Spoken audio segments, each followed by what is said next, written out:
Esselamu Aleyküm ve Rahmetullah.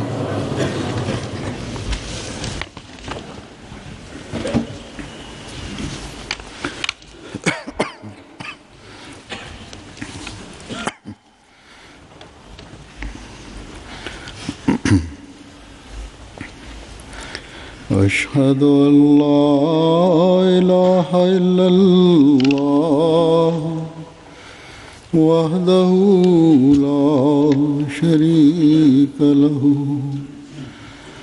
وأشهد أن محمدا عبده ورسوله أما بعد فأعوذ بالله من الشيطان الرجيم بسم الله الرحمن الرحيم الحمد لله رب العالمين الرحمن الرحيم مالك يوم الدين إياك نعبد وإياك نستعين اهدنا الصراط المستقيم صراط الذين أنعمت عليهم غير المغضوب عليهم ولا الضالين.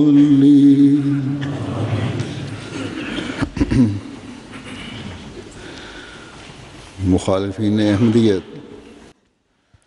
हज़रत मसीह मौऊद अलैहिस्सलाम के दावे से लेकर Euzubillahimineşşeytanirracim. Bismillahirrahmanirrahim. Huzur, İslamiyet'in muhalifleri vaad edilen Mesih Aleyhisselatü Vesselam'ın iddiasından bugüne kadar herhangi bir tartışma olmaksızın kendi inatları ve düşmanlıkları ve gururları nedeniyle kendi menfaatlerinden dolayı Mesih Aleyhisselatü Vesselam'ın iddiasını reddetmektedirler. Halbuki diğer taraftan Hz. Mesih Aleyhisselatü Vesselam binlerce tartışmayı Kur'an-ı Kerim'den, Resul-i Ekrem sallallahu aleyhi ve sellem'in hadislerinden ve tefsirlerden, ifadelerden, geçmiş dindar insanların, din bilginlerinin ifadelerinden o Mesih olduğunu, kendisinin Mesih olduğunu ortaya koymuştur. Onun gelişiyle ilgili olarak önceden verilen haber Kur'an-ı Kerim'dedir. Ve kendini destekleme bakımından Allah-u Teala'nın kendisi lehine indirdiği her nedenle Allah-u Teala'nın muamelesinden bahsetmiş ve bunun ışığı altında bunun açıklamasını yapmıştır. Kalpleri Allah-u Teala tarafından mühürlenmiş olanlar veya Allah-u Teala onların hidayete erişmesini istememektedir ki bu insanları hiç kimse hidayete erdiremez. Kalplerinin mühürünü hiç kimse açamaz. Fakat doğru düşünen ve takva sahibi olan insanlar ona inanarak onun cemaatine girmişlerdir ve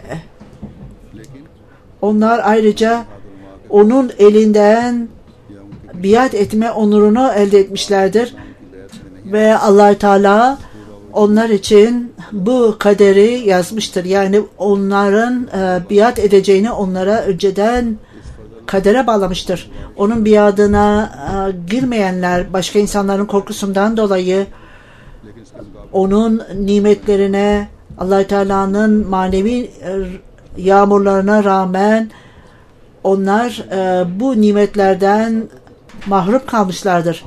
Yine önceden de belirttiğim gibi Allah-u Teala'nın hidayete erdirmek istediği kişiler ve kendilerinde takva ve asillik olan kişiler vaat edilen Mesih Aleyhisselatü Vesselam'ı kabul etmişlerdir ve onun hayatı esnasında da kabul etmişlerdir ve halen de kabul etmektedirler. Çünkü onlar bilmektedirler ki, çok iyi bilmektedirler ki bütün bir kişinin ümmetteki karışıklık döneminde birinin gelişi gerçekleşmiştir. Bunu bilmektedirler. Dünyanın açgözlülüğü her tarafı kapsamıştır ve Allah-u Teala'nın korkusu kalplerden uzaklaşmıştır. Bu sözde Molla efendiler ve onların takipçileri son derece çöküntünün sınırlarını aşmaktadırlar. Öyle ki Ahmediler üzerinde eziyet yapmak ve Kur'an-ı Kerim'le ilgili ve Allah-u Teala'nın Resulü'nün hadislerine rağmen bu işlerden vazgeçmemektedirler. Bunlar Kadiyaniler tarafından yapılmaktadır diye iddia etmektedirler. Kur'an-ı Kerim'in kendi temizliği, güzelliği, saflığına rağmen bütün bu insanlar o Kur'an'ı çöpe atmaktadırlar. Ve onlar bazı Ahmedilerin isimlerini ileriye sürerek bu melek gibi olan Ahmediler nelerin olduğunu bilememektedirler. Ancak onlar polislerin onları tutuklamaya geldiklerinde ancak farkına varırlar neler olduğunu. Onlara karşı kötü lisan kullanan kişiler onlara karşı mahkemelere gitmektedirler. Onların tekniği okullarda yanlış yerlerde, yanlış yollarla Resul-i Ekrem sallallahu aleyhi ve sellem'le ilgili onun onuru için her Ahmedi kendi hayatını Resul-i Ekrem onuru için feda etmeye hazırdırlar. Hatta çocuklarını bile, nesillerini bile feda etmeye hazırdırlar. Onlar Resul-i Ekrem sallallahu aleyhi ve sellem'in ismini yazarlar ve ondan sonra Ahmedileri suçlarlar. Okuldan onları atarlar, onlara eziyet ederler ve döverler o çocukları. Bu masum gençlerle ilgili olarak Resul-i Ekrem sallallahu aleyhi ve sellem'e hakaret ediyor diye iddiada bulunurlar ve bunun hiçbir temeli yoktur ve buna karşı son derece acı, ağır cezalar verirler çocuklara. Bu çeşit suçlamalar, bu çeşit olaylar bizim genç, masum çocuklara atfedilir ki bunun hayali bile edilemez. Bu ahlaki dereceler öylesine azalmaktadır ki Allah-u Teala'nın korkusu insanların kalbinden tamamen yok olmuş gitmiştir. Kötü davranışlar, olaylar en yüce seviyesine ulaşmıştır. Bu masum insanların, baskı altına alınanların ağlaması, yalvarması yüce seviyeye ulaşmıştır. Bugünlerde Ahmedilerin Pakistan'da geçtiği durumlar göz önünde bulundurarak cemaatin dikkatini birçok kereler bu konuya çektim. Namazlarının belirli noktalarını özellikle Ahmediyet konusuna ayırsınlar. Gerçek İslam ve bunun zaferi bizim dualarımızla gerçekleşecektir. Böylece Allahü Teala bu insanları çok yakın bir gelecekte cezalandırsın ve İslam adına onlar son derece aşırılığa, adaletsizliğe ve baskının son seviyesine ulaşmışlardır. Allahü Teala onlar İslamiyet'i ve Resul-i Ekrem sallallahu aleyhi ve sellem'e hakaret etmeye çalışmaktadırlar. Böylece dikkatlerimizi bu noktaya çevirmeliyiz. Aralarında takva sahibi olanlar belki zamanın imamını kabul ederler ve belki de İslam, Resul-i Ekrem sallallahu aleyhi ve sellem'in İslamiyetinin mesajını vaat edilen Mesih Aleyhisselatü Vesselam vasıtasıyla yayarlar. MTA'de bazı programlar vardır ve canlı programlardır. Birçok kereler telefon ederler. Gerçekleri anlayanların bazıları biat etmektedirler. Müslümanların çoğunluğu bu adaletsizliğe katılıyor demek değildir. Fakat esas itibariyle geniş sayıda insanlar korkudan dolayı ve cahilliklerinden dolayı onlar hiçbir şekilde Ahmediyet'in mesajını anlamak istememektedirler. Eğer anlamış olsalar bile ülkenin kanunundan korkmaktadırlar ve ülkenin kanunlarından ve mollaların korkusundan dolayı onlar कम इल्म मुसलमानों के दिलों में Ahmedilerin haklarını vermek istememektedirler. Yoksa ülkenin kanunu değil, ülkenin mollalarından dolayı insanların kalplerine bu çeşit şeyleri koymaktadırlar ve haşa Ahmediler Resul-i Ekrem sallallahu aleyhi ve sellem yerine güya Hz. Mirza Gulam Ahmed'in son peygamber olduğuna inanmaktadırlar. Halbuki bu tamamen yanlıştır. Bizim söylediğimiz nedir? Resul-i Ekrem sallallahu aleyhi ve sellem'in aşığı olan Mesih sallallahu aleyhi ve sellem bütün peygamberlerin elbisesi altında gelmiştir. Elbisesiyle gelmiştir. Farklı farklı dinlere inananlar ve bütün bu inananları Resul-i Ekrem sallallahu aleyhi ve sellem'in ayaklarına getirmeye gelmiştir. Yoksa ona karşı gelmek için değildir. Kendi tartışmaları yoluyla bütün muhalifleri, İslamiyet'in muhaliflerini dilsiz bırakmıştır. İslamiyet'in muhaliflerine kesin ve sağlam bir duvar gibi onların önüne çıkmıştır. Tartışmalar ve nedenlerle sadece İslamiyet'e karşı değil, bütün Resul-i Ekrem sallallahu aleyhi ve sellem'e itiraz edenlerin saldırılarını ve iddialarını da durdurmuş ve onları yenilgiye uğratmıştır. Hatta bundan fazla bu tartışmalar ve nedenlerle o düşmanlara öylesine saldırmıştır ki artık onlar için kaçmaktan başka bir yol bulamamışlardır. O vahiy almıştı. Kul ca'ahel hakkı ve zaha vel batıl innel batile kana zahuka. Siz artık hak geldi ve batıl kaçıp gitti. Şüphesiz batıl hep kaçandır. Her nimet Resul-i Ekrem sallallahu aleyhi ve sellem vasıtasıdır.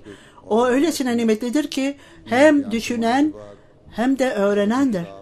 Bu vahiy ve diğer vahiyler de hem Urdu ve Fars dilindedir. Bütün bunları anlattıktan sonra Tiryaki Kulüp adlı kitabında bütün bu vahiyler önceden verilen haberlerde Allahü Teala benim vasıtamla ve benim elimle o bu İslamiyet'in gerçekliğini ortaya çıkacak ve diğer dinlerin yanlışlığı da ortaya konulacaktır. Bugün bu önceden verilen haber gerçekleşmiştir. Bana muhalefet etmekle hiçbir düşmanın gücü yoktur ve kendi dinlerinin gerçekliğini ortaya koyamazlar. Benim elimle ilahi alametler benim kalemim vasıtasıyla ortaya çıkmıştır. Kur'an-ı Kerim'in derin anlamları parlamaktadır. Kalkın ve araştırın. Hristiyanlar arasında, Hindular arasında, Sihliler veya başka dinler arasında herhangi bir kişi var mıdır? İlahi alametleri belirterek kendi güzel manevi anlamlarını açıklayan kişi var mıdır? Benimle yarışacak kişi var mıdır? Hadisin doğru hadis kitaplarında belirtilen kişi benim. Onun zamanında bütün milletler yenilgiye uğrayacaktır. İslam hariç, İslam öylesine parlayacaktır ki bu daha önce hiç yapılmayacaktır. İslamiyet'in güzel talimatları bugün onun vasıtasıyla, vaad edilen Mesih sallallahu aleyhi ve sellem vasıtasıyla İslam'ın talimatlarının yayıldığını görmekteyiz. Onun ortaya koyduğu cemaat bir sistem altındadır, organizasyon altındadır ve hilafetin gölgesi altındadır. O tebliğ görevini yapmaktadır.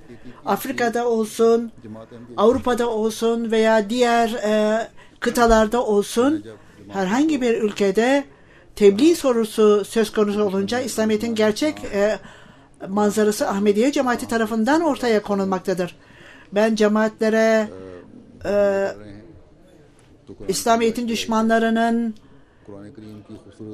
İslamiyet'in ve Kur'an'ın talimatlarına saldırmaktadır. Onun içindir ki Kur'an-ı Kerim'in sergileri yapılmalıdır ve ortaya konulmalıdır ve Kur'an-ı Kerim'in talimatları açıklanmalıdır demiştim. Allah-u Teala'nın lütfuyla farklı farklı yerlerde Kur'an-ı Kerim'in sergileri yapılmaktadır ve farklı farklı bu zamanda bile bunlar yapılmaktadır. Her yerden raporlar almaktayız. Bu raporlarda insanlar bu sergileri gördüğünde, Kur'an sergilerini gördüklerinde bu İslam, bu Kur'an-ı Kerim'in talimatları, sizin tarafınızdan ortaya konulan bu talimatlar, İslamiyet'in talimatı öylesine güzel talimatlardır ki İslamiyet'in biz gerçekten hayret ettik demektedirler. Niçin biz buna itiraz etmekteyiz, karşı gelmekteyiz? İslamiyet'in güzel talimatları hiçbir şekilde daha önce bize tanıtılmamıştı. Bu bizim cehaletimizden kaynaklanmaktadır demektedirler. Ve onların birçoğu özür dilemektedirler.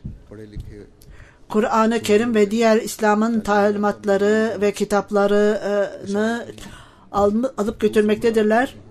Bu sergilere gelenler eğitim görmüş ve medeni insanlardır. Müslümanlar, Hristiyanlar ve diğer dinlerin takipçileri de bu sergilere gelmektedirler. Hiç istisnasız hepsi onlar bu görevden, bu hizmetten çok memnun olmaktadırlar ve çok büyük iş yapmaktasınız demektedirler. Ne yazık ki Molla efendiler, onlardan gruplar halinde olanlar ve bu sergilere itiraz etmektedirler bazı ülkelerde ve İslamiyet'in mesajının yayılmasına mani olmaktadırlar. Bunlardan belki daha önceden bahsetmiştim. Hindistan'da, Delhi'de çok büyük bir hol kiralanmıştı hükümet tarafından ve Molla efendiler orada bazı fitne yaratıcılarla beraber öylesine yaygara kopartmışlardı ki bu Kur'an-ı Kerim'in sergisi uzun süre burada kalmaktadır ve 2 gün içerisinde derhal buradan gitsin demektedirler. Fakat bu 2 günlük süre içerisinde öylesine etki bırakılmıştı ki toplumda iyi bir yeri olan kişi bu sergiden sonra Kadiyan'a geldi ve Kadiyan'a ilk kez geldiğini ve esas itibariyle ben kendi gözlerimle görmek istiyorum. Kur'an-ı Kerim ve İslam öylesine büyük bir hizmet yapmaktadırlar ki ben bu insanların nerede oturduğunu görmek istiyorum ve Kadiyan'da değişik yerleri gördü ve çok etkilendi.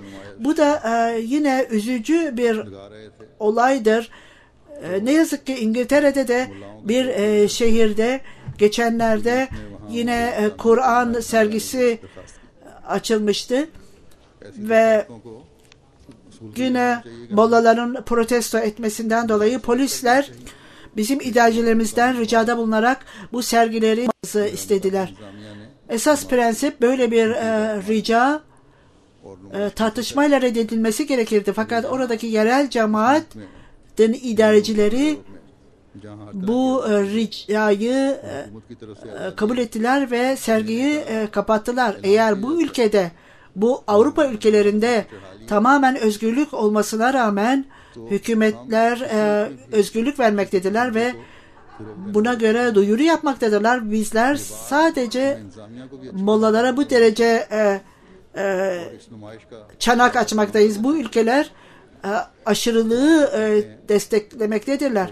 Bizler idarecilerin bu şekilde inanmalarını sağlamalıyız ve bu sergiler yeniden yapılmalıdır. Bazı insanlar sessizce biz bu sergileri yapalım derler. Bunu sessizce yapalım. O zaman bunun faydası ne olacaktır?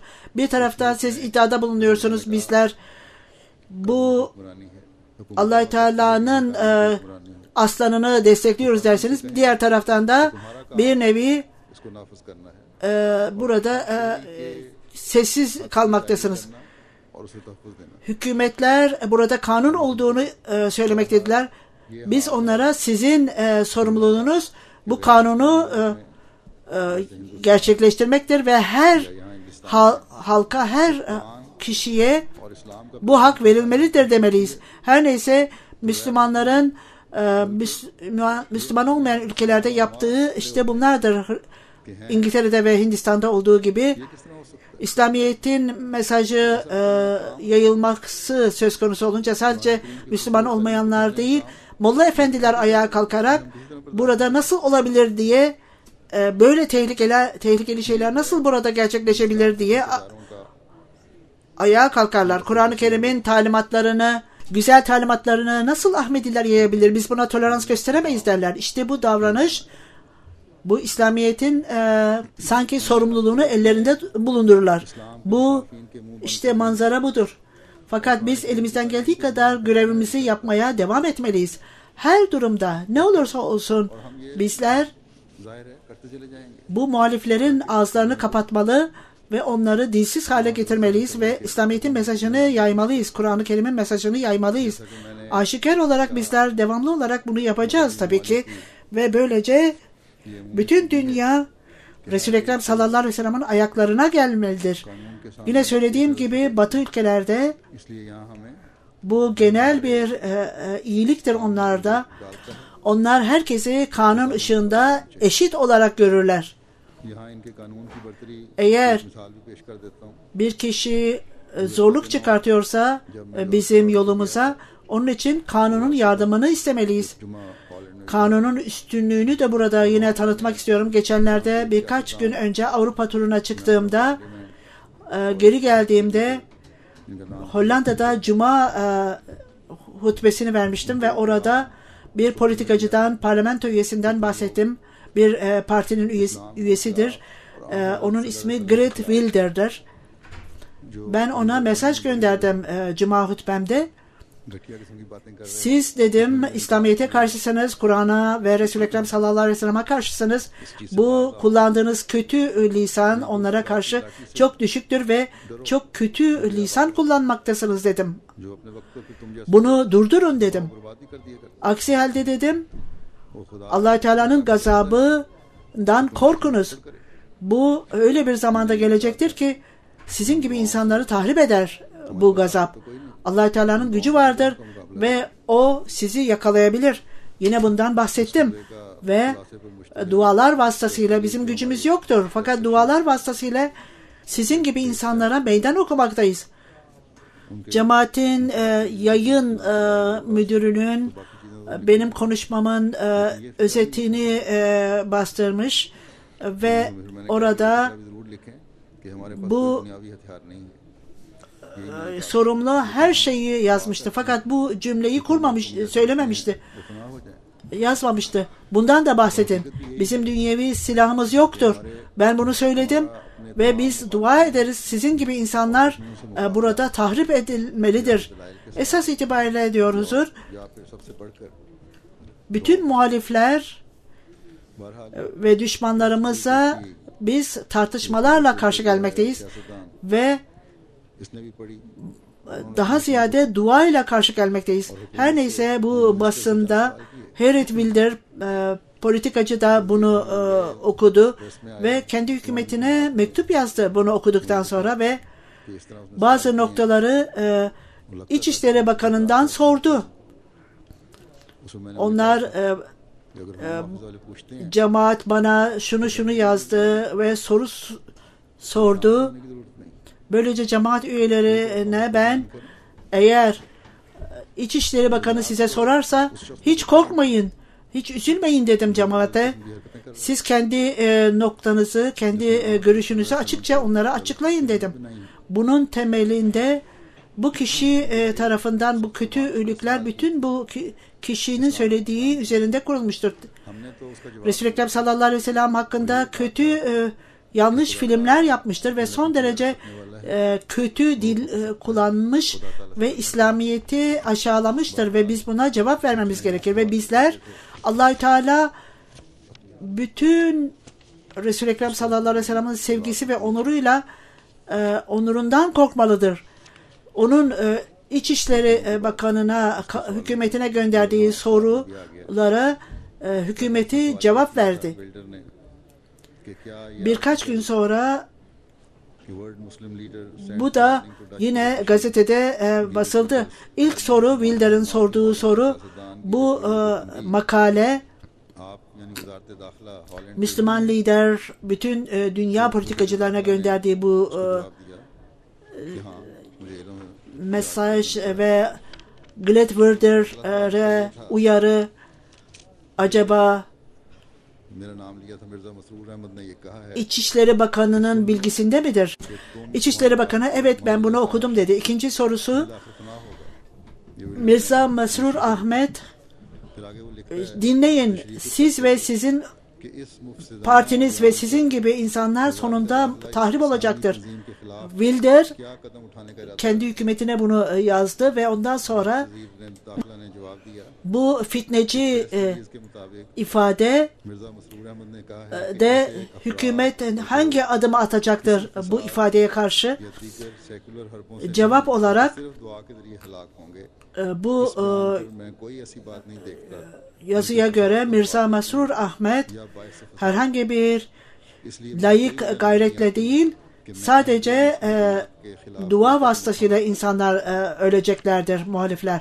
Ben bu ifadede herhangi bir şekilde कि Ahmadiyya Muslim community nefret veya felaketi görmüyorum. Onun için bu nedenle cemaate karşı bir adım atmaya gerekmez diyordu.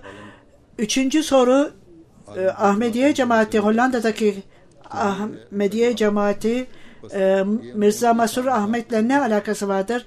Cevap olarak Ahmediye cemaati, Hollanda'daki Ahmediye cemaati dünyaya ait olan, bütün dünyaya ait olan Ahmediye cemaatine aittir Hollanda cemaati de. Bu hükümetin dürüstlüğüdür. Parlamento üyeleri, liderleri aynı dini, onlar gibi aynı dini taşımaktadırlar. Soru sorduklarında onların cevabı, bu soruların cevabı son derece adalete dayalı olarak verilmiştir. Ve söylendiği gibi şimdi onlar daha fazla araştırmaktadırlar Ahmediye cemaati ile ilgili olarak. İşte ne gayret yaparlarsa yapsınlar, bu ilahi bir cemaattir ve daima aynı şeyi söylemektedirler. Ve gerçeği söylemekte ve esas konuya, doğruya dayanmaktadır ve bu araştırmalar sonucunda da gerçeği bulacaklardır. Bu çağda zamanın imamı bize और अपनी अपनी बसात İslamiyet'in mesajının dünyanın dört इस काम को sir bucağına yayılmalıdır der ve muhalifleri sessiz kılmalıyız. Kendi kabiliyetimize ve gücümüze göre her Ahmedi bu görevi yerine getirmelidir. दुश्मनाने इस्लाम Mümkün olduğu kadar bu görevi yerine getirmeye çalışmalıdırlar. Ahmadi है जो दिफा भी करता है और मुंह तोड़ जवाब İslam üzerine İslamiyet'in muhalifleri ne zaman Ahmediyete itiraz etse veya saldırsalar daima Ahmediler ortaya çıkarak onlara cevap verir ve karşı gelir. Ve ayrıca insanlara tavsiyede bulunarak onları uyarır ve bu anlayışla biz bu bilgiyi Ahmediye cemaatinin kurucusundan öğrendik. Her Ahmedi aşağılık kompleksi olmaksızın büyük liderlere İslamiyet'in mesajı onlara tanıtılmalıdır. Başka insanlar bu liderlere gittiklerinde onlardan yardım dilenmektedirler veya onlar ellerinden geldiği kadar dünyevi menfaatler elde etmeye çalışmaktadırlar. Yoksa bu insanlara İslamiyet'in mesajını onlara götürmeye cesaret edememektedirler. Geçenlerde Kebaber'in amiri kendi grubuyla beraber İtalya'ya gitti. Daha gitmeden önce İtalya'ya बल्कि पोप के बुलाने पे जा रहे हैं diğer dinlerin liderleri de oradaydı İtalya'da. Bu dini bir faaliyetti ve orada Papa ile tanışma fırsatı da vardı. Eğer bu uygun ise बड़ी अच्छी बात है mesaj sizin tarafınızdan Papa'ya verilsin dedi. Ve ayrıca Kur'an-ı Kerim'in de bir nüshası onlara verilsin dedi Kebaber amiri. Bu iyi fikirdir dedim ve buradan onlara bir mesaj verdim. Bu mesaj onlara götürülsün dedim ve bunun da kopyaları hazırlandı. Oraya gittiğinde bu mesajımı Papa'ya ve Vatikan'ın diğer papazlarına bu konuşmanın mesajını verdi. Ayrıca Kur'an-ı Kerim onlara takdim edildi ve bu gazetede de yayınlandı. Şerif Ode Bey bana yazdığına göre kendisi İtalya'ya gittiğinde Papa'nın Vatikan'daki evinde और कुछ 10 Kasım'da onunla karşılaştım diğer delegelerle birlikte. खाकसार ने पोप को Diğer rabaylar ve diğer पहुंचाया।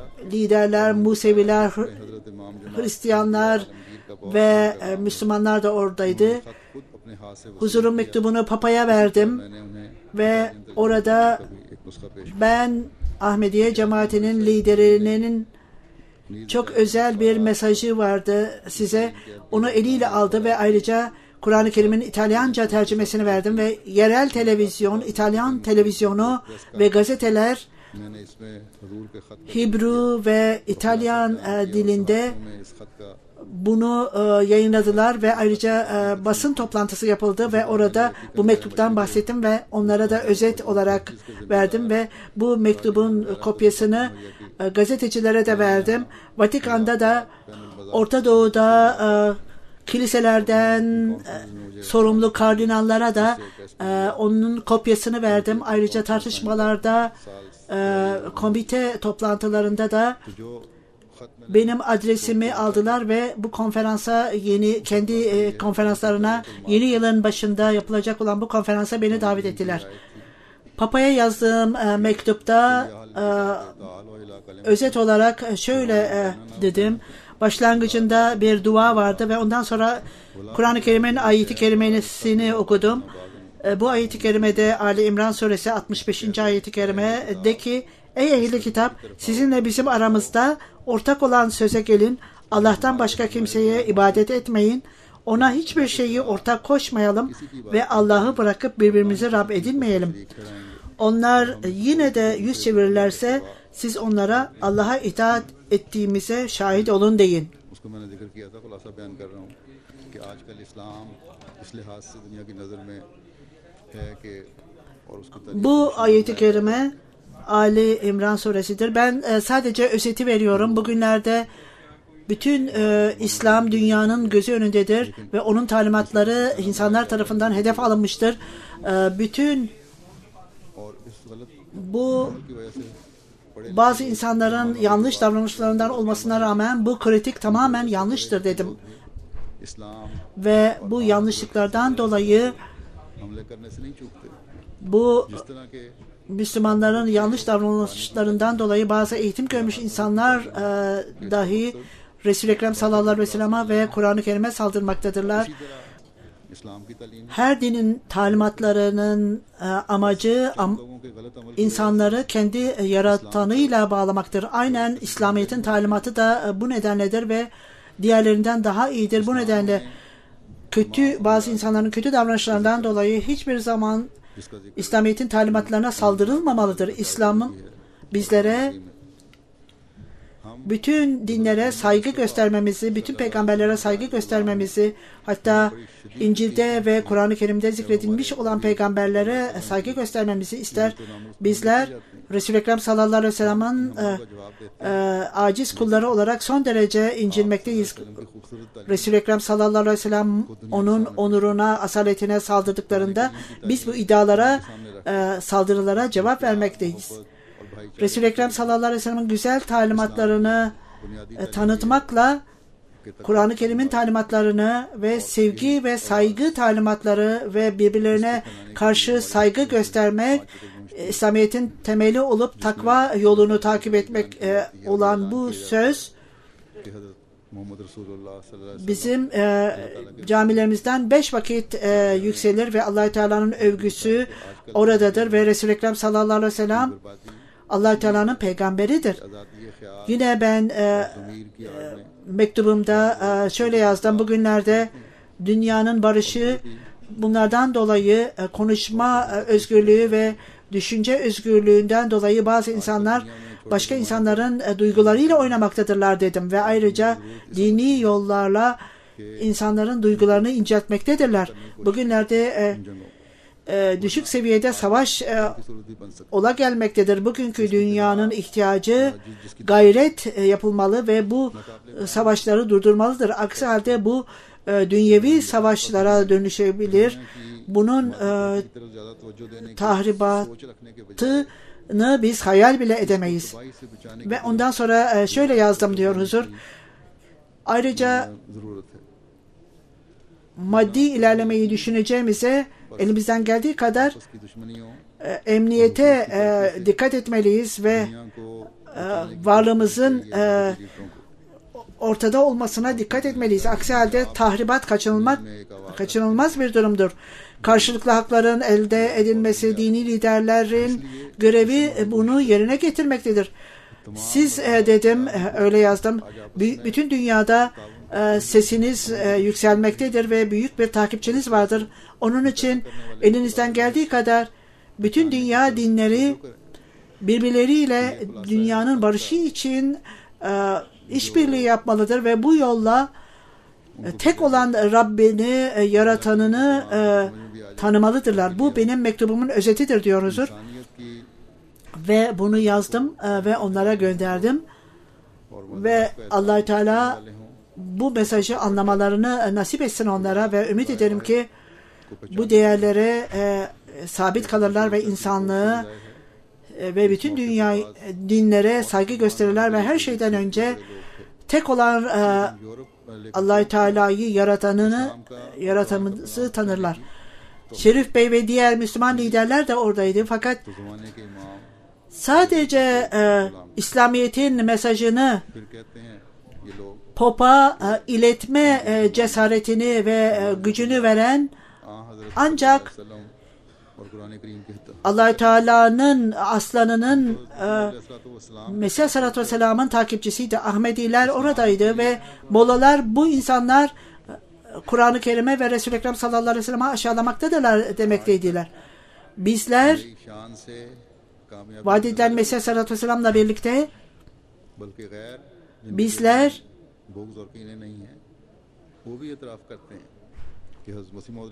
İslamiyet'in yeni zaferini görmekteyiz. Düşmanlığı ve kalplerinde düşmanlık olmayanlar da itiraf etmektedirler ki vaat edilen Mesih Aleyhisselatü Vesselam'ın işleri ve onun başarısı esas itibariyle amacına ulaşmıştır. Çok önemli bir iddia vardı vaat edilen Mesih Aleyhisselatü Vesselam'a karşı.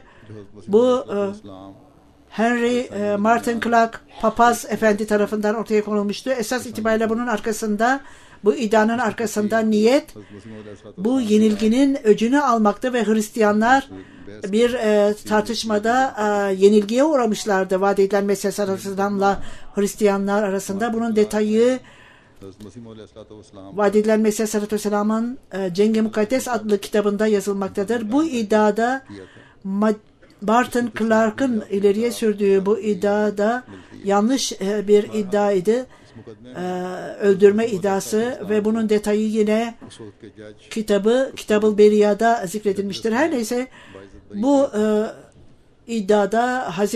Mesih Aleyhisselatü Vesselam'ın zamanında hakim Captain Douglas idi. Onu reddetti bu iddiayı ve ona ikinci pilot ismi verilmişti. Dr. Henry Martin Clark bu iddiasında tamamen aşağılanmıştı ve hakim sen bu iddiayı bu kişiye karşı getirebilirsin. Getirdiniz. Geçenlerde Asif Bey MTA'de program yapmaktadır. Henry Martin Clark'ın büyük torunuyla ilişki kurdum ve beni görmek istiyordu ve geldi beni gördü. Yani Asif Bey'i gördü. Bu toplantı insanlar gelirler, görürler. Bu geneldir. Fakat onun belirttiği şey onlardan bazılarından bahsetmek istiyorum. O vaat edilen Mesih Aleyhisselam'ın gerçekliğini ortaya koymaktadır. Nasıl Allah-u Teala ona devamlı yardım etmektedir. Benim tartışmamda da Cengi Mukaddes'te de belirttiğim gibi o geçenlerde araştırdım bu meseleyi ve bugün fark ettim ki diyor Henry Martin Clark geçmişte kayba uğramıştı. Bu onun büyük torununun ifadesiydi ve o muhalif olarak bütün dünyada bilinmekteydir ve Ben kendim diyordu, बावजदाद की तलाश कर रहा था। ta son birkaç yıla kadar benim büyük babamın kim olduğunu bilmiyordum. Fakat geçenlerde tarihi okuyordum ve benim atalarımı araştırıyordum ve Henry Martin Clark benim büyük babam olduğunu anladım ve ben bu konuyu yarım saat içinde tartıştık ve çok tevazu ile belki de bu benim stilimdir diye düşündüm. Asif Bey'e daha sonra ben çok duygusal bir durumdayım şimdi. Asif Bey MTA'deki program yapımcısı yine bana bildirdi ve bizler vaat edilen Mesih Aleyhisselatü Vesselam çok sert kelimeler kullanmıştı Martin Clark'la ilgili. Çünkü bu o tartışmanın durumundaydı bu. Esas itibariyle aşikar olarak bilinmektedir ki herkes okuyan bilmektedir ki zafer İslam'ın ve devamlı olarak her zaman Hristiyanlık kazandı diyordu ve ondan sonra karar dua vasıtasıyla olacaktır ve Allah-u Teala aşikar alametler göstermelidir ve orada birçok kereler belirttiği gibi Allah-u Teala hiç şüphesiz bugün bu alameti göstermektedir ve Allah-u Teala hiç şüphesiz bugün bile gösterilmektedir ve çok büyük bir alamet belirtilmektedir. Bu toplantıdan bahsederek ben Asif Bey'e bütün bu konuda bir makale yazmasını ve detayları bildirmesini istedim. Her neyse vaat edilen Mesih Aleyhisselatü Vesselam'ın gerçekliği bu muhaliflerin nesilleri tarafından bile bilinmektedir. Bu Molla efendiler sözde İslamiyet'in korucularıdır. Hz. Mesih Aleyhisselatü Vesselam benim onları yenilgiye uğratmam esas itibariyle o Allah-u Teala'nın ve onun peygamberidir. Beni reddedilenler, beni reddetmeden önce esas itibariyle haşa o Allah-u Teala'yı yalancı olarak addetmiştir. İç ve dış karışıklıklar olduğunda ve her türlü sınırı açtığında Allah-u Teala sözüne rağmen biz bu Kur'an'ı indirdik, biz bunu koruyacağız sözüne rağmen eğer Allah-u Teala herhangi bir bu insanların reformuna hiç aldırış etmeyecek midir? İstiflah ayeti kerimesinde Musa Aleyhisselam'ın da olduğu gibi yine bu cemaatte de Allah-u Teala halifeliği ortaya koyacaktır. Eğer bu söz yerine gelmemişse haşa ümmette hiçbir şekilde halife olmayacaktır. Bu noktayı da reddetmektedirler. Aynen Kur'an-ı Kerim'de Mesih Musa'yı reddetmektedir. Haşa. Çünkü benzerlik, bu benzerlik, dindeki benzerlik gereklidir. 14. asırda bu ümmette de Mesih olmalı ve doğmalıdır. Ve bu da Musa Aleyhisselam'ın 14. asırda o Mesih olduğu gibi aynı şekilde bu Kur'an-ı Kerim'in ayetini reddetmektedirler. Ve ahrene binhum lemma yelhaku bihim, bu Ahmet şekliyle gelecek olan ve birçok ayet-i kerimede belirttiği gibi diğer ayetleri de iddia etmektedir. Elham'dan Nas'a kadar, başından sonuna kadar Kur'an-ı Kerim'i bıraksınlar ve ondan sonra düşünsünler. Acaba beni reddetmek kolay mıdır? Ben bunu kendi kendime söylemiyorum. Allah-u Teala adına söylüyorum. Bu beni bırakan ve reddeden, bunu kendi sözleriyle söylemeyen ve bütün bu nedenle Kur'an-ı Kerim'i reddetmek demektir ve Kur'an-ı Kerim'i terk etmektedir. Bir vahiy vardır. Burada hiç şüphesiz benim reddedilmem Allah-u Teala'yı reddetmek demek olacaktır. Bu vahiydir ve siz Allah-u Teala'yı kabul ettiklerinde beni de kabul edecekler. Beni kabul etmekle Allah-u Teala'yı kabul etmektedirler. Benim reddedilmem değil, Resul-i Ekrem sallallahu aleyhi ve sellem'in reddedilmesi olacaktır. Kim beni reddetme cesaretini bulunursa ve kendi kalbinden karar verirse düşünsün. Kim esas itibariyle kim kimi reddetmektedir? Ondan sonra bunu unutmayınız ki başka bir kitabında da açıkça belirttiği gibi bunu çok iyice düşünün. Bu yarışmada sizler esas itibariyle kendinizi yaralamaktasınız. Kendi bedeninizi yaralamaktasınız. Elinizi ateşe koymayınız. Belki de bu ateş çok güçlü olup sizi yakabilir. Bunu anlayınız. Eğer bu insan eliyle ise birçok kişi bunu tahrip olmuş gitmiş olacaktı. Bu duruma gelmeyecekti. Acaba kendi gözünüzün önünde yalancı olan ve böyle şeyleri Allah-u Teala'ya uyduran ve ondan sonra devamlı bu dönemde emniyetli olarak yaşayan olabilir mi? Ne yazık ki bütün bunları düşünmemektesiniz ve hiçbir şekilde bu ayeti kerimeyi hatırlamamaktasınız. Allah-u Teala hatırlamak kendisi ile ilgili olarak, Resul-i Ekrem sallallahu aleyhi ve sellem'le ilgili olarak, eğer bana bir yalan atfetmiş olursanız sizin şah damarınızı keserim derdi. Kim Resul-i Ekrem sallallahu aleyhi ve sellem'den büyük olabilir? Yalancı olup da hala kurtulmuş olabilir mi? Kardeşlerim, bencilliğinizi bırakınız.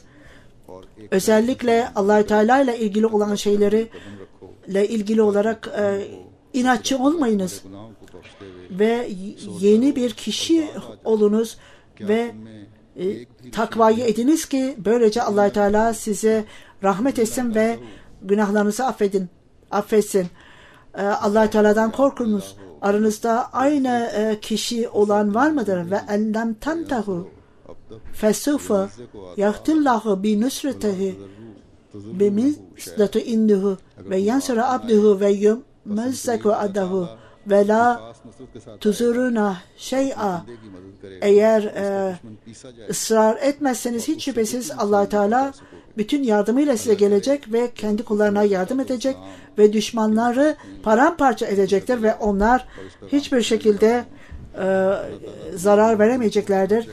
Biz dua edelim ki Allah-u Teala vaat edilen Mesih Aleyhisselatü Vesselam'ın düşmanlarına hikmet versin, akıl versin ve Ahmedilere her türlü yaralamalardan, acılardan kurtarsın ve bizleri de daha öncesinden daha fazla Allah-u Teala'ya boyun eğelim ve Allah-u Teala'ya dua edelim. Öğlen ve ikindi namazından sonra bazı cenaze namazlarını kıldıracağım. Muhterama Meryem Hatun sahiba, Zekire sahibanın hanımı 5 Aralık'ta vefat etti. Akşamleyin saat 5'te Çuvara cemaatinde Ahmedi olmayanlar Ahmedi aileye saldırdı ve bunun sonucu olarak kenarda vefat etti. İnna lillahi ve inna ileyhi raciun. Şehit bir hanım. Evi Mürebbi evinin yakınındaydı, bitişindeydi. Bazı Ahmedi evler de oradadır. Birkaç yıl önce bir toprak alınmıştı ve hükümet yetkilileriyle ilişki kurarak bu Ahmedi evlerin hakkını ellerinden aldılar ve mahkemede olay devam etmektedir. Muhalifler saldırdılar ve bu yeri ellerine geçirdiler. Ve bütün onu ellerine aldıktan sonra muhaliflik ettiler ve daha sonra ilk önce biriket fırlatıp attılar. Ondan sonra sopalar kullandılar ve bu nedenle vefat etti.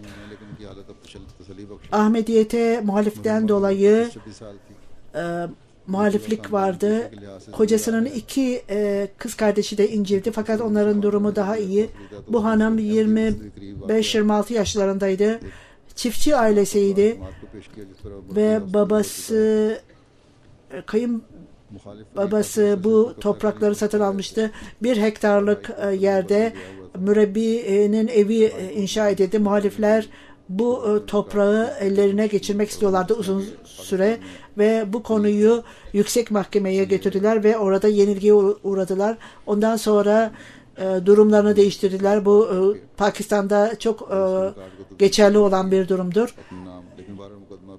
Ve ondan sonra fitne yaratarak ellerinden geldiği kadar kayıtları değiştirdiler. ve hala bu durum mahkemede devam ediyordu ve ondan sonra bu olay gerçekleşti. Çok büyük bir atmosfer, çok kötüydü ve açıkça diğer karşı taraflardakileri gücendirmek istemiyorum dedi. Meryem Hatun sahibe ölümünden sonra yakın bir yerde gömüldü. Bu olayı çıkaranlar polisin yardımıyla kaçtılar ve esas itibariyle onu şehit edenler kaçtılar. Kocasının yanında 3 çocuk arkada bıraktı. 9 yaşındaki oğlu ve 4 yaşında bir kızı da 6,5 yaşında.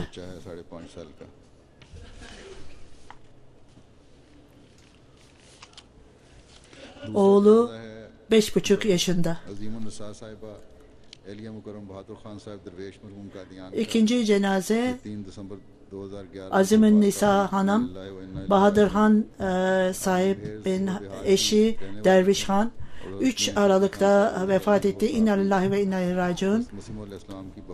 Behar'dan idi ve Mia Şadi Han sahibi Vadiden Mesih Aleyhisselam'ın sahabesinin geliniydi ve daima Kadiyan'a gitmek için dua ediyordu ve uzun uzun şiirler yazardı ve Allah Teala onun duasını kabul etti. Evlendikten sonra 1952 yılında Kadiyan'a gitti.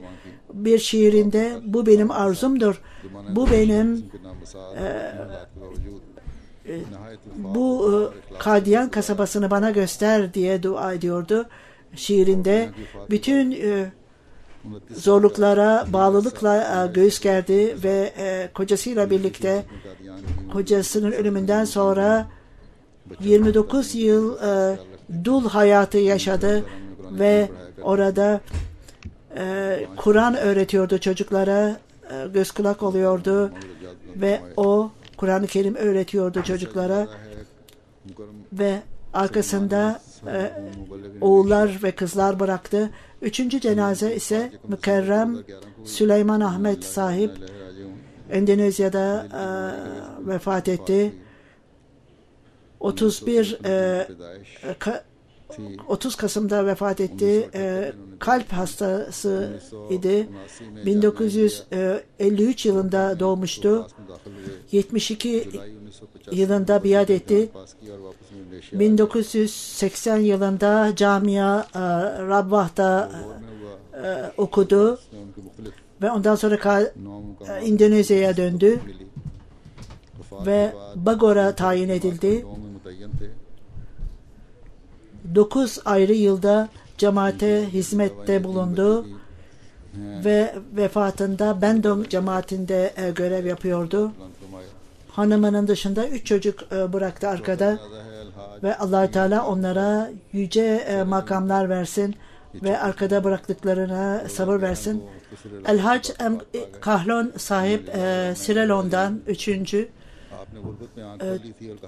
26 Kasım'da kısa bir hastalıktan sonra vefat etti. İnna lillahi ve inna ileyhi raciun.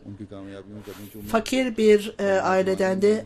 15 yıldan beri çıplak ayakla gezerdi. Bilgi edinmeyi severdi ve o bir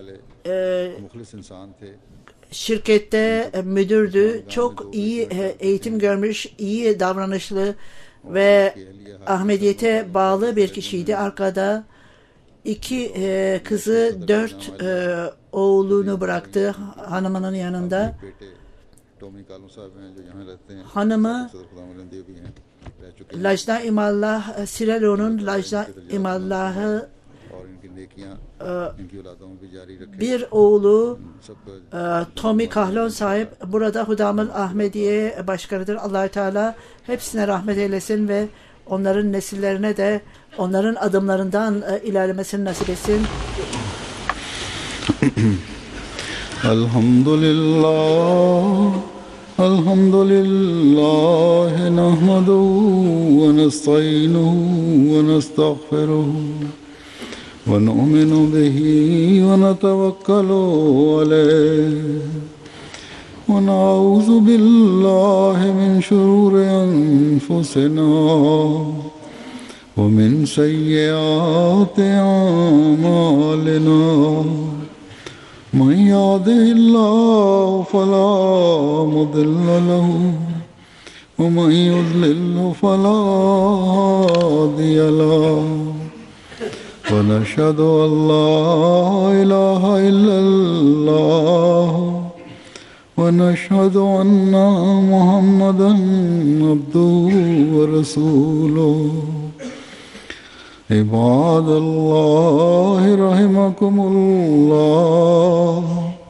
إن الله يأمر بالعدل والإحسان وإيتاء ذي القربى وينهى عن الفحشاء والمنكر والبغي يعظكم لعلكم تذكرون اذكروا الله يذكركم وادعوه يستجب لكم ولذكر الله أكبر.